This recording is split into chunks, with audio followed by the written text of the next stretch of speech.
हाय नमस्तुभ्यम हर हर महादेव। बेलपत्र तो हम सभी हमेशा शिवपिंडी पर समर्पित करते ही हैं अपनी क्षमता सामर्थ्य अनुसार, परंतु इसे समर्पित करने का अर्थात चढ़ाने का सही तरीका बहुत कम लोगों को विदित है। साथ ही ऐसा उपाय प्रयोग भी बताऊंगी जो आप शिवपिंडी पर बेलपत्र चढ़ाने के बाद करते हैं ना, बेलपत्र को जो है प्रयोग में लेते हैं तो आपके भाग्य की रेखाएं प्रबल होती हैं, रोग मिटते हैं और महादेव हमेशा आपके साथ रहते हैं। बेलपत्र कब नहीं तोड़ना चाहिए इसकी भी जानकारी आपको वीडियो में प्राप्त होगी, तो वीडियो के अंत तक बने रहिए।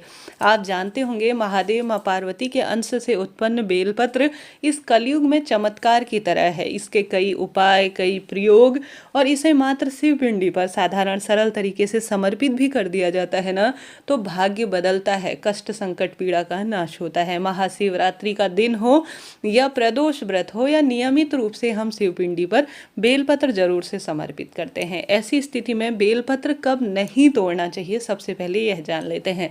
बेलपत्र को कभी भी पूरी डाल सहित जो है अर्थात पूरी डाल जो है उसे नहीं तोड़नी चाहिए। सिर्फ यह 3 पत्तियां डंडी सहित हमें तोड़नी चाहिए। इस बात का आप सभी ध्यान रखें। शास्त्र प्रमाण तो यह भी कहता है कि बहुत कोमल कोमल पत्तियां भी जो है बेलपत्र की नहीं तोड़नी चाहिए। थोड़ा सा मुलायम से परिपूर्ण हो जाए तब उन बेलपत्रियों को तोड़कर पूजा में काम में लेना चाहिए। बेलपत्र कब नहीं तोड़नी चाहिए?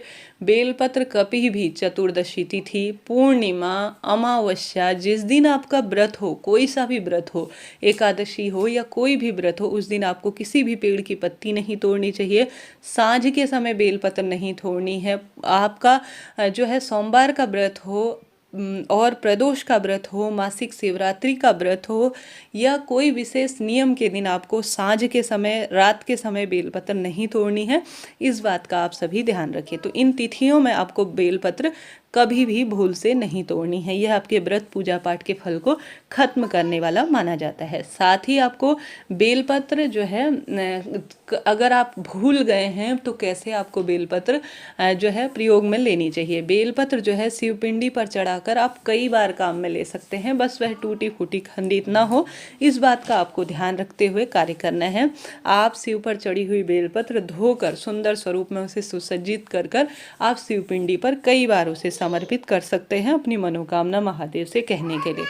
समय समय पर 108, 51, 108 के साथ साथ साधारण 11, 21 जितनी आपके पास क्षमता है उतनी आप शिवपिंडी पर बेलपत्र समर्पित कर सकते हैं, कोई दिक्कत की बात नहीं है। इस तरह से 3 पत्तियां बेलपत्र की जो है होती हैं वही मैंने ली है।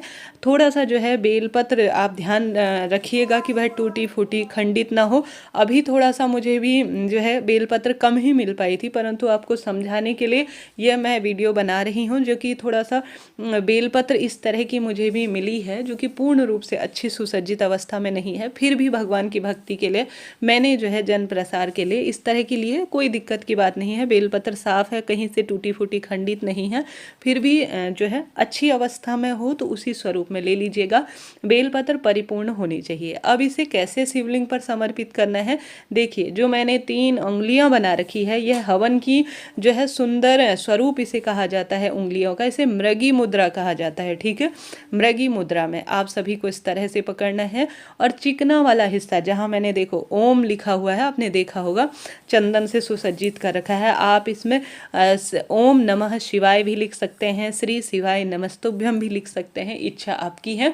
आप सभी को क्या करना है, मृगी मुद्रा बनाकर अर्थात 3 उंगलियों को इस तरह से जोड़कर बेलपत्र को पकड़कर सुंदर भाव से, अगर आपसे संभव हो, नियम का अगर आप पालन कर सके तो आप सभी को मृगी मुद्रा बनाकर बेलपत्र शिवपिंडी पर समर्पित करनी चाहिए, मनोकामना कहकर और मंत्र का स्मरण कर। ऐसा शास्त्र प्रमाण कहता है। इससे जो है महादेव, और यही शास्त्र प्रमाणिक जो है तरीका कहा गया है शिवलिंग पर बेलपत्र समर्पित करने का, ठीक है। तो इस चीज़ का ध्यान रखते हुए आप जो है संपूर्ण नियम के तहत बेलपत्र शिवलिंग पर समर्पित कीजिएगा, ठीक है। और बेलपत्र को सुसज्जित कर आप चंदन से ओम नमः शिवाय इसमें लिख देते हैं या ओम लिख सेक देते हैं साधारण सरल तरीके से, या चंदन की मात्र टिक्की भी लगा देते हैं, तो भी जो है इसका फल जो है लाख गुना बढ़ जाता है, ऐसा शास्त्र प्रमाण कहता है। अगर आपसे संभव हो तो इस स्वरूप में आप बेलपत्र समर्पित करें तो आपको बहुत अधिक इसका सुखद फल परिणाम मिलता है। अब अगर बेलपत्र आपको न मिल पाए तो जैसा मैंने शुरू में ही कहा है, आप दोबारा भी काम में ले सकते हैं। बेलपत्र को जो है आप एक बार तोड़कर इन्हें धोकर किसी डब्बे में स्टोर कर जो है, जैसे फ्रिज इत्यादि में कई दिनों तक रख लेते हैं, तो यह बहुत लंबे समय तक चल जाता है। किसी गीले कपड़े में लपेट कर इसे थोड़ा जो है किसी डब्बे में स्टोर कर रख कर इसे कई दिनों तक जो है सेफ तरीके से रखा जा सकता है, तो कोई दिक्कत की बात नहीं है। बेलपत्र एक बार तोड़कर किसी विशेष तिथि पर, विशेष दिन पर आप कई बार इसे काम में ले सकते हैं। बेलपत्र की डंडी के भी कई प्रयोग होते हैं, जैसे कि बेलपत्र की जो छाल होती है या बेलपत्र की जो डंडी होती है उसे किसी चीज़ में घिस कर, किसी पत्थर पर घिस कर या किसी चीज़ में जो है घिस कर इसकी छाल का जो चंदन बनाकर शिवलिंग पर समर्पित किया जाता है, तो उससे कहा जाता है रोग संकट पीड़ा का भी नाश हो जाता है। तो आप सभी को कोशिश करनी है कि बेलपत्र की जो डंडी है आपके पास उसे भी आप सभी फेंके ना। इन चीज़ों का आप सभी ध्यान रखें। बेलपत्र जो है आप सभी जानते होंगे 5 स्थानों पर भी आप सभी 5 बेलपत्र समर्पित कर सकते हैं। जैसे कि गणेश जी का स्थान आपने देखा होगा, शिवलिंग के जो है बाएं तरफ गणेश जी का स्थान होता है, बीच में जो मोटी सी लाइन है वह माता अशोक सुंदरी के स्थान है, और साथ ही जो दाहिना तरफ होता है वह कार्तिकेय जी का स्थान माना जाता है, और जो हस्तकमल होता है ना उस पर जो है माता रानी का वह हाथ माना जाता है, उसके ऊपर शिवलिंग विराजमान होता है। इससे पहले मैंने पार्थिव शिवलिंग कैसे बनाना है इसका वीडियो दिया हुआ है, साथ ही पार्थिव शिव पूजा कैसे घर पर महाशिवरात्रि के दिन करें इसका भी विधान चैनल पर वीडियो पूर्ण रूप से समझाया गया है, उसे भी वीडियो देखिएगा। और इस तरह से आप बेलपत्र चढ़ाते हैं ना तो भी आपको लाख गुना फलों की प्राप्ति होती है। तो इस तरह से यह जानकारी थी कि बेलपत्र कब, कैसे, किस स्वरूप में आपको तोड़ना है और कैसे चढ़ाना है। अब जानते हैं बेलपत्र का वह सर्वश्रेष्ठ कार्य और उपाय। जो आप साधारण सरल तरीके से रोज बेलपत्र शिव पर चढ़ाते हैं ना, उसे अगर आप सभी जो है शिव पर चढ़ाकर जब रोगग्रस्त आप सभी हो गए हैं, जो है यह श्रेष्ठ उपाय शिव महापुराण में बताया गया है, शास्त्र प्रमाण कहता है।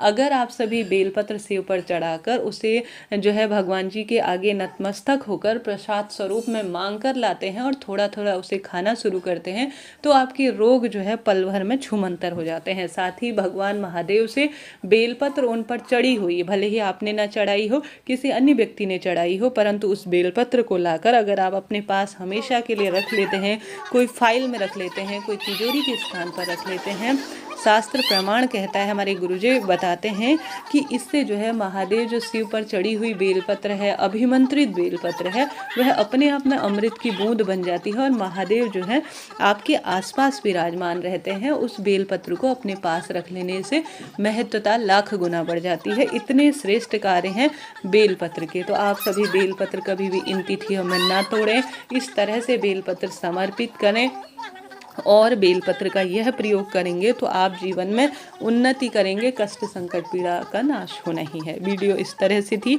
आपके लिए उचित उपयोगी रहती हैं तो हर हर महादेव लिखिएगा और चैनल को लाइक करें, शेयर करें, सब्सक्राइब करें। श्री शिवाय नमस्तुभ्यम।